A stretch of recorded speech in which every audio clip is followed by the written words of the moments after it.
It started with a coffee. 1 cup, double espresso, oat milk, her usual.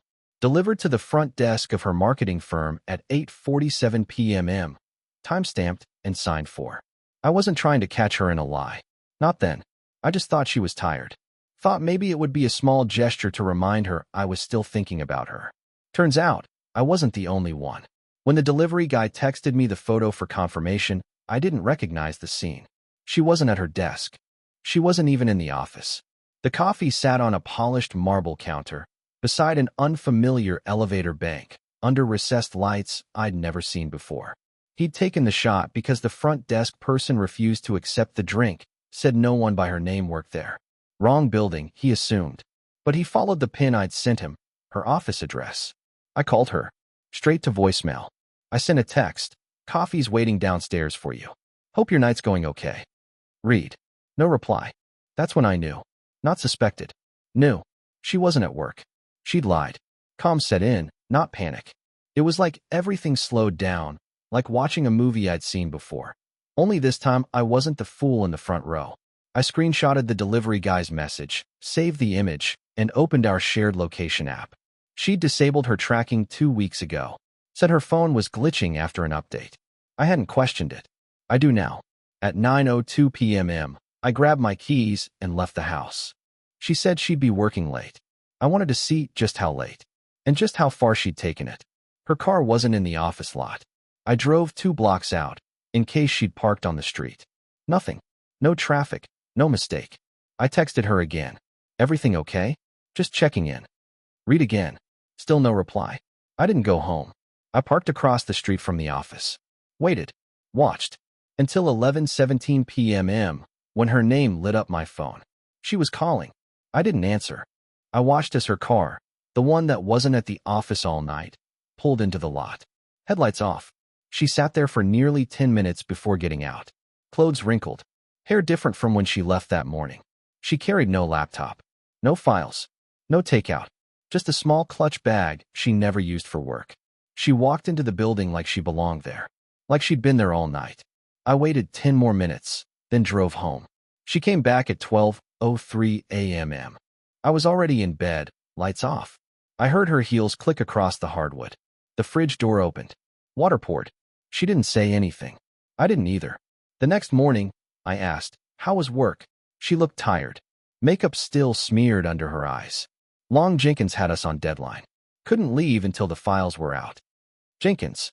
Her boss. I nodded. Didn't press. Just logged the lie. Quietly. That afternoon, I messaged Jenkins on LinkedIn from a dummy account I'd set up months earlier when I first noticed the shift, the late hours, the new passwords, the phantom meetings that didn't show up on her calendar. His profile said he was in Prague. Business trip. Photos from the hotel bar posted just 2 nights earlier. Tagged. Smiling. Nowhere near the city. I cross-checked it. Her office had no late-night deadlines. No big clients in crunch. Her co-workers' social feeds were filled with trivia night selfies and office wind-down Wednesdays. She wasn't in any of them. She hadn't been for weeks. By Thursday, I had a name, Nathan Pierce. Real estate agent. Divorced. 2 kids. Her friend from college, supposedly reconnected at a reunion last fall. I found his Instagram through a mutual comment she'd left 3 months ago on a hiking photo. From there, it was easy. They weren't careful. They thought I wouldn't look. She'd been tagging her locations with generic captions, late meetings, client dinner, exhausted. But in the metadata of the photos she forgot to compress, I found geotags that didn't match. GPS coordinates traced to a condo near the lake. One I later found was rented under a holding company tied to Nathan. Friday morning, I sent another coffee to her office. This time, I asked the delivery guy to leave it with security and note who picked it up. An hour later, I got a text. Guy in a gray suit took it. Said he'd bring it to her. Is that okay? I asked for a photo. He sent one. Nathan, picking up my wife's coffee. I didn't react. Just saved the image. That night, she came home smiling. Told me she closed a big campaign. Wanted to celebrate this weekend. Maybe wine tasting, maybe a getaway. I told her I'd think about it. She kissed my cheek and went upstairs to shower. I sat at the kitchen table, the photo open on my phone, staring at the man holding her coffee. She was clever, but not clever enough. I didn't need confrontation. I needed evidence. Quiet. Clean. She thought I was still in the dark. She thought I'd keep sending flowers and espresso and asking about her day like a faithful golden retriever. She was wrong. I started planning. By Monday, I had every piece I needed. Emails, schedules, location data, a digital trail so clean a prosecutor could use it. But I didn't want a courtroom. I wanted control. The kind that doesn't make headlines, just Rex lives quietly. First move, I contacted Nathan's ex-wife, Erin. Used a burner email. Sent her a file with everything, dates, photos, messages I'd pulled from our home network's router logs. My wife's name, her car license, screenshots from her texts to Nathan, including the one where she called his kids a nuisance when we're trying to have alone time. I didn't sign the email. I didn't have to. 2 days later, I checked the court docket. Erin filed for full custody. Emergency hearing scheduled. Nathan never saw it coming. Second move, our finances. 6 years ago, she insisted on merging everything. Joint checking, joint savings. No prenup. She said, "What's mine is yours." I believed her. I handled the bills. She handled the lifestyle. Now I handled both. I created 2 new accounts in a separate bank. Moved my direct deposit. Shut down the auto pay on her cards. Rerouted our mortgage to a private account only I controlled. The boutique spa membership? Canceled. Monthly clothing subscription? Terminated. I even reversed her recent car lease renewal. They hadn't processed the final paperwork. Easy fix. She'd find out soon enough. Third move. I needed proof for when I'd make my exit. So I set up a motion-activated camera in the home office. Not in the bedroom, too obvious. But in the hallway outside, angled perfectly. She always paced during her late-night calls, cordless headset on, thinking I couldn't hear through the walls. She didn't know I'd catch every word now.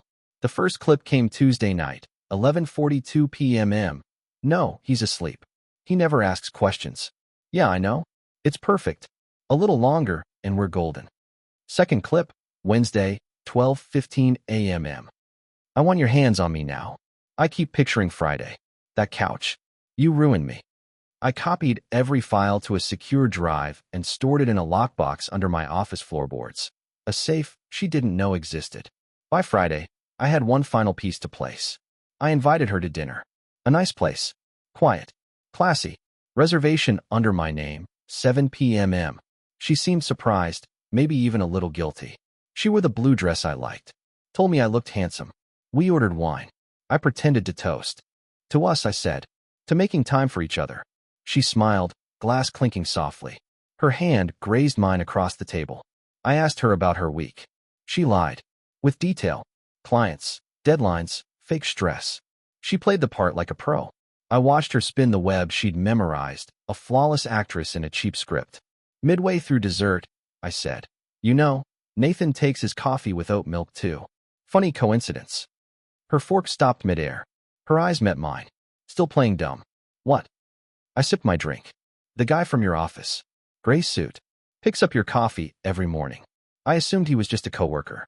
But then I thought, if you're working late every night, and he's picking up coffee with your name on it, someone must be tired. She tried to speak. Didn't get the chance. I pulled out my phone. Turned it toward her. The photo, Nathan holding the cup. Her name on the label. Time-stamped. Dated. Verified. Her face drained. "You've been following me?" "No," I said calmly. "You've been walking in circles around a man you thought was standing still." She reached for her bag. Defensive. Ready to deflect. But I wasn't finished. "I know everything. Nathan. The lake condo. The fake deadlines. The calls. The messages. Your phone may be locked, but the house network isn't. Everything that passes through Wi-Fi can be traced. You should have used your data plan." She stood, shaky.